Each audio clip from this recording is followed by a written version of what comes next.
இன்னைக்கு வெட்னஸ்டேங்க. நல்ல ஒரு நான் வெஜிடேரியன் லஞ்ச் ரெசிபி தான்.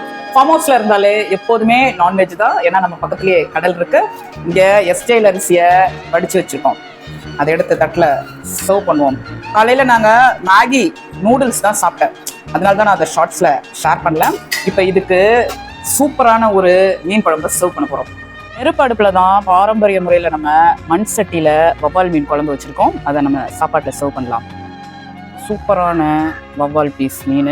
இதில் நான் காய்கறிகள் எதுவும் போடலை, வெறும் மீனை மட்டுமே போட்டு செஞ்சுருக்கேன். பீஸை காமிங்க. குழம்பு போதுமா? இன்னொரு பீஸ் வைப்போம், தரல பீஸு. ஃபார்ம் ஹவுஸில் கீரைகளை பல விதமாக நான் பரப்பியிருக்கேன். இது சிலோன் பசலை கீரை பருப்பு கூட்டு, அதை வச்சுப்போம். பொடி மாஸ் முட்டை போட்டு வச்சுருக்கோம். அதாவது வெறும் ஸ்கிராம்பிள்ட் எக் பெப்பர் போட்டு அதையும் நம்ம பரிமாறிக்கலாம். Happy cooking, happy eating.